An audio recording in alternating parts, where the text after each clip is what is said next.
Será que é surto mesmo ou você só tá exausta? Muitas vezes a gente tá tão sobrecarregada emocionalmente, tão cansada mentalmente, fisicamente, que tudo parece crise, parece que tá tudo errado. Mas será que tá mesmo? Ou é só o seu corpo pedindo por pausa? Bem-vindo ao Entre Surtos e Sonhos, o meu podcast ou videocast, dependendo de onde você me acompanha.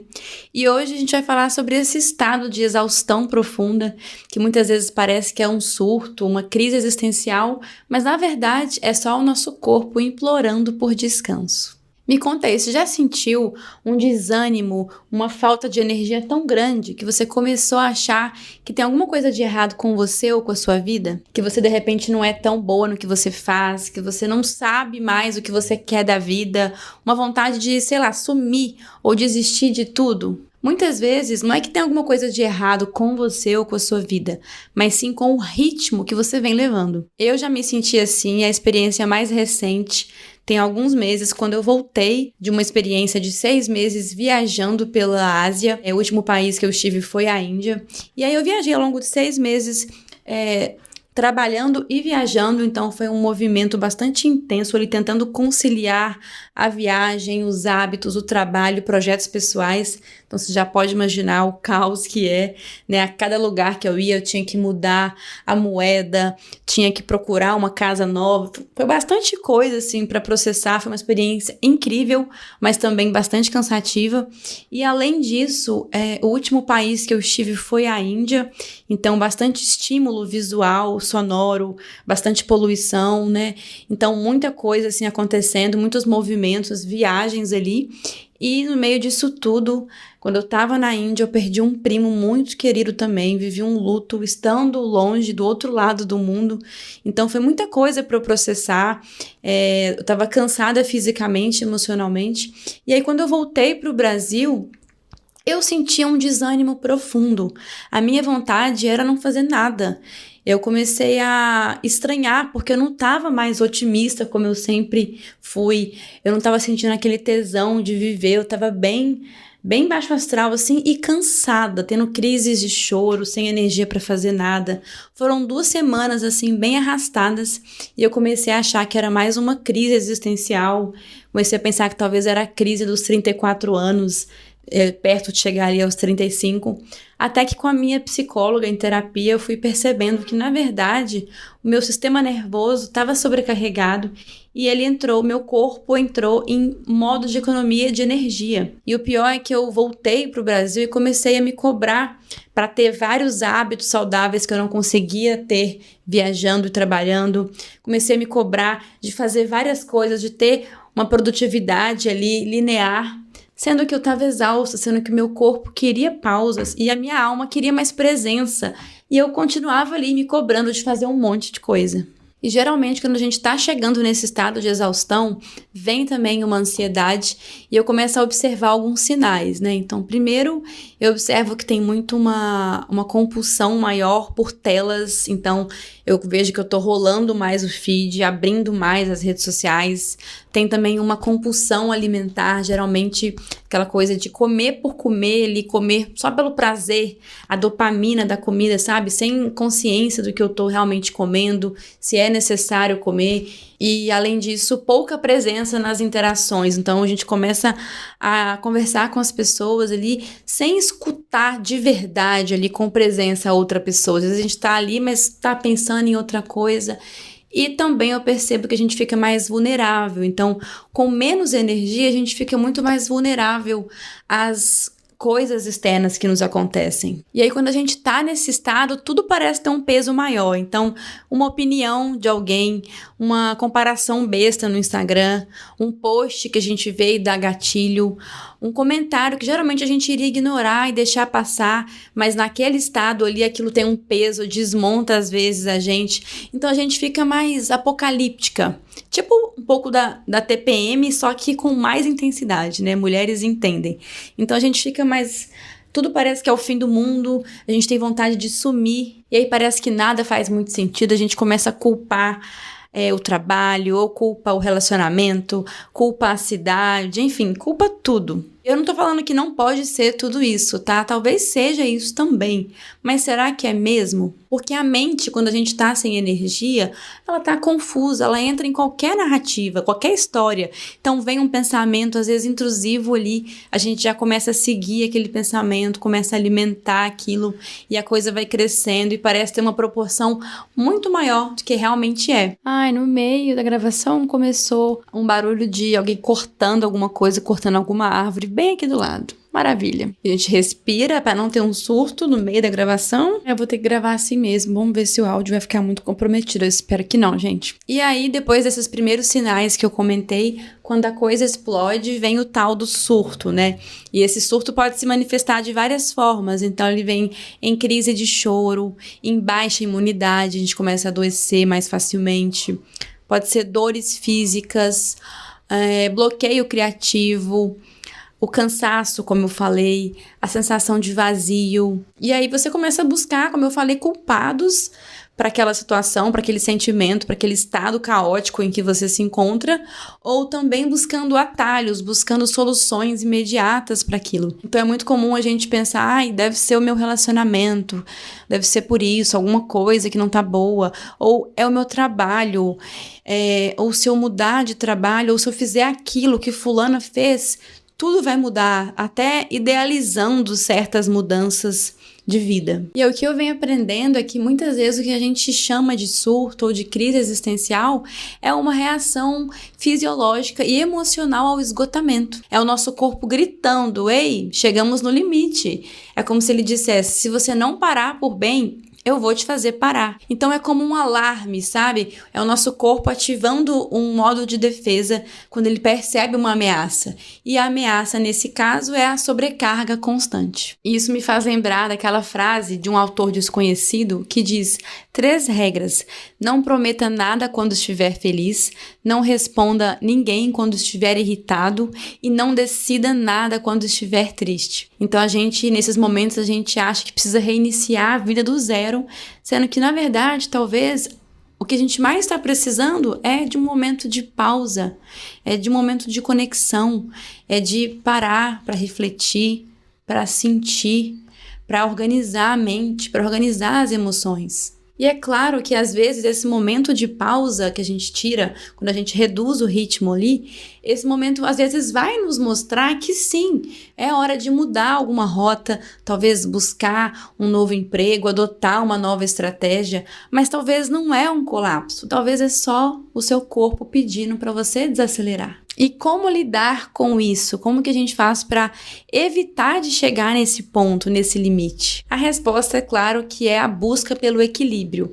O equilíbrio a gente sabe que é uma ilusão, de certa forma, a gente sabe que é impossível ter equilíbrio o tempo todo, então mesmo tentando equilibrar todos os pratinhos da vida aí, inevitavelmente um ou mais pratinhos vão acabar caindo às vezes, porque vão ter momentos que a gente vai ter que dar um gás maior ali em certos objetivos, em certas áreas da vida, e vão ter outros momentos que a gente vai poder dar mais tempo para as coisas se desenrolarem naturalmente, dar mais tempo para as coisas crescerem. Mas mesmo sabendo que é impossível manter o equilíbrio o tempo todo, é a nossa função como seres humanos aqui buscar esse equilíbrio. Então é a gente perceber quando a gente está indo muito para um polo da inércia, é a gente se puxar para o centro, ou quando está indo muito para um polo de uma ação constante, sem respiro, sem desacelerar, é a gente se puxar para o meio de novo. Isso, inclusive, tem tudo a ver com uma lei hermética, uma lei do hermetismo, que fala a lei do ritmo, né? Então, para quem não sabe o que é hermetismo, basicamente é uma filosofia do Antigo Egito, e segundo essa filosofia, existem 7 grandes princípios que regem o universo. E uma dessas leis é a lei do ritmo. E essa lei fala desse movimento, que tudo está em movimento de vai e vem, em um movimento de expansão e contração. Então, quando a gente fica ali muito tempo em um ritmo ali de muita ação, um excesso de ação, sem pausa, sem descanso, naturalmente a gente vai viver em seguida, a nossa próxima fase vai ser de mais introspecção, nosso corpo vai estar mais exausto, vai exigir ali um descanso, um momento de recolhimento. E por outro lado, a gente fica muito tempo ali na inércia também, ou não dá constância nas coisas que a gente começa, tá sempre parando aquilo que a gente começou, a gente vai ter que enfrentar de novo uma outra fase que vai exigir muita ação, muita energia de início ali. A gente sabe que para começar as coisas sempre vai exigir mais ação, mais energia, mais doação da gente. E por isso que faz parte da nossa função aqui, buscar esse equilíbrio, quando a gente está indo muito para um polo ou muito para o outro. E o grande desafio aqui, então, é a gente não resistir a esses movimentos, não resistir a esses ciclos. Não é sobre parar totalmente, claro que não, a gente tem que ter constância na vida, mas é sobre entender, perceber, ter esse autoconhecimento de escutar o seu corpo e perceber quando é a hora de ir mais devagar. Porque o excesso de ação tem um preço. E o preço vai ser a desconexão, vai ser você se afastar de si mesmo, vai ser você se perder ali em meio a tanto fazer. E eu tô falando que é fácil? Não, não é fácil, é difícil demais, gente, porque a gente tá numa sociedade que funciona nessa energia do agir, agir, agir, agir sem pausa. É uma sociedade que atrela o nosso valor pelo quanto a gente produz, que exalta essa produtividade tóxica. Então, desacelerar é nadar contra a corrente. E nessas horas dá aquela sensação de que a gente está ficando para trás por escolher ir com calma, que a gente vai ficar para trás, que a gente está atrasado ou está estagnado na vida. Gera culpa. Mas se a gente só agir, agir, agir, não parar para sentir, para reavaliar para onde que esse barco está indo, ou encher o tanque que está vazio, ao invés da gente conduzir a nossa vida, é ela que vai nos levar. A gente vai ser levado. E muitas vezes para lugares que nem fazem sentido, para lugares que nos afastam do que a gente é em essência. Eu acho que essa compreensão, esse autoconhecimento, ele é muito poderoso, gente. Ele muda, assim, a nossa forma de enxergar a vida, de enxergar a nossa energia, sabe? De enxergar o nosso corpo. Então, uma coisa que eu venho integrando mesmo recentemente é sobre isso, é que nós somos cíclicos. Assim como tudo na natureza é cíclico. Então, essa lei do ritmo que eu comentei fala sobre isso, que tudo é cíclico. Então, ela fala que tudo tem o seu fluxo e refluxo, tudo tem as suas marés. Então, se a natureza é cíclica, tudo que está nela é cíclico, o nosso corpo, a nossa mente, as nossas emoções também são cíclicos. Então, eu te pergunto, será que você, de repente, está no seu inverno interno aí, que é um momento que te pede mais um olhar para dentro, que te pede mais revisão, mais recolhimento, mais introspecção, e você tá aí se cobrando uma energia mais de verão, mais para fora, mais expansiva, de agir, de brilhar? E aqui eu reforço mais uma vez, gente, que desacelerar não é parar totalmente. Eu sou muito a favor do movimento. Eu sou a favor do agir, mesmo sem se sentir 100% pronta, do experimentar, do se jogar, se lançar. Até porque o movimento é o que nos mantém vivos, é o que nos dá essa pulsão de vida. Mas o que eu venho aprendendo é que o movimento nem sempre vai ter o mesmo ritmo. A gente pode caminhar e não apenas correr. Ir devagar também é avançar. E às vezes a gente vai avançar até mais quando a gente para desacelerar, porque a gente tem clareza, a gente sabe com mais assertividade os passos que a gente vai dar, quando a gente deixa as coisas se alinharem dentro da gente, quando a gente para de agir sem presença só para não parar. Agora, como que eu venho lidando na prática, né, com essa busca por equilíbrio? Primeiro, eu faço acordos comigo mesma, então vou dar um exemplo, né? Eu estive 2 semanas em Belo Horizonte recentemente para visitar a minha família. A minha sobrinha nasceu e eu queria estar lá inteira para poder curtir a minha família, para dar atenção para minha sobrinha, para ajudar a minha irmã que acabou de passar pelo parto. Então, eu organizei as minhas demandas para que eu ficasse mais tranquila no tempo que eu estivesse lá, sem trabalhar muito, porque seria muito frustrante eu ficar lá só no computador, sem conseguir estar presente para minha família. E aí, eu trabalhei menos e fiz esse acordo comigo mesma, de que nessas 2 semanas eu não ia ter a mesma produtividade, a mesma entrega, eu ia fazer menos. E aí, quando isso acontece, o padrão inicial é eu perceber ali a culpa, né? Aquele sentimento de estagnação, porque eu não avancei muito com certas coisas, com certos projetos. E aí eu percebo esse sentimento eu acolho ali esse padrão, essa culpa, e aí eu lembro para mim mesma do meu acordo. Eu acordei de trabalhar menos, lembra? Você se permitiu esse momento para estar aqui. E aí eu transformo essa culpa em gratidão. Em gratidão por eu poder fazer isso, por eu poder me permitir fazer isso, para estar inteira com a minha família, porque isso é um grande privilégio, na verdade, poder fazer isso. Mas vai gerar culpa, porque, como eu falei, isso é contra a cultura, né? A gente vive numa sociedade que valoriza a produtividade a todo custo. Então, é sobre aprender a renunciar. Então, quando você percebe que está num momento que está pedindo mais descanso, mais sentir, é você ver como que eu posso, o que eu vou ter que renunciar, qual o pratinho que eu vou ter que deixar cair aqui, em acordo comigo mesmo, um acordo consciente, para que eu possa me restabelecer, ou no meu caso, para que eu possa estar mais presente aqui nesse momento, com essas pessoas, e depois eu volto para esse momento de mais ação. Então é saber, ter esse autoconhecimento de perceber se naquele momento o seu corpo está pedindo mais sentir ou mais agir. E claro, também ter uma lista de tarefas realista, né? Às vezes a gente coloca 1000 coisas para fazer no dia e acaba se frustrando e fica nesse ciclo de frustração constante. Então é perceber, a minha lista de tarefas está coerente com o nível de energia que eu tenho. Em algumas semanas a minha energia vai ser uma, mas de repente na TPM, né, atenção pré-menstrual ou durante a menstruação, não vai ser a mesma.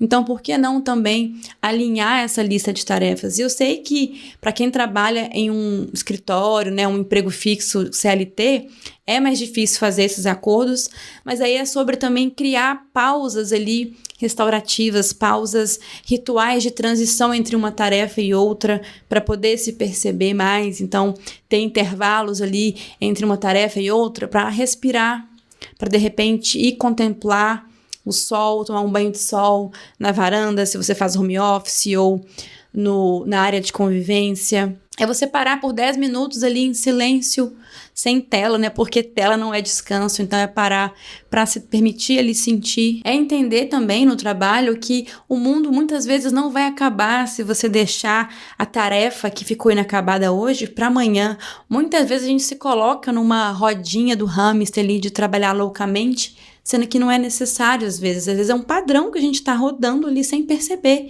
porque é automático. Então é começar a pensar no que importa, porque trabalho nenhum vai se preocupar com você se você adoecer. Trabalho nenhum vai te priorizar em uma crise, é muito raro isso. Então, pensar realmente no que importa. Eu estou colocando a minha energia toda para o fazer, para a produtividade, e os momentos de sentir, às vezes tomar um café com minha mãe, com uma amiga, às vezes parar para poder contemplar um sol, às vezes eu me permitir escutar uma música que eu amo, só parar para escutar aquela música. A gente não só merece o prazer, como a gente precisa do prazer, do desfrute, do descanso. A gente aprendeu que a gente precisa se matar para então merecer o prazer como uma recompensa. Mas na verdade o prazer ele é necessário, o ócio, o descanso é necessário para a gente se abastecer. A gente encher o nosso tanque para continuar colocando, gerando valor para o mundo. Então esse vídeo é um lembrete para você que de repente está vivendo um momento de exaustão, de surto, ou para quando isso vir a acontecer com você. Se o seu corpo estiver pedindo descanso, escute. Você não precisa resolver sua vida de um dia para o outro. De repente, o que você está precisando agora é só dormir bem, encontrar pausas, respiros na rotina, encontrar momentos para você se observar, para sentir mais, para se escutar. Honrar os nossos ciclos, escutar o nosso corpo, isso é muito sagrado. E é isso que mantém a gente conectado, é isso que mantém a gente no nosso centro. Então, antes de querer mudar tudo nesses momentos de caos, comece pelo básico, comece por se cuidar. E eu criei esse podcast para isso, para ele ser esse espaço de pausa, para a gente se ouvir, para a gente se observar, olhar para dentro, quando o mundo lá fora só nos puxa para acelerar. Um lugar para a gente poder conversar de verdade, com leveza e profundidade. porque como eu sempre falo, viver dá trabalho, mas é delicioso e vale a pena. E muitas vezes tudo que a gente precisa é se sentir menos sozinha no caminho. Então, se esse episódio bateu em você, compartilha com uma amiga que também está cansada de se cobrar. E não se esqueça de favoritar ou curtir esse episódio, porque me ajuda muito. Semana que vem tem mais. A gente se encontra aqui para descansar juntas um pouco e depois seguir. Até!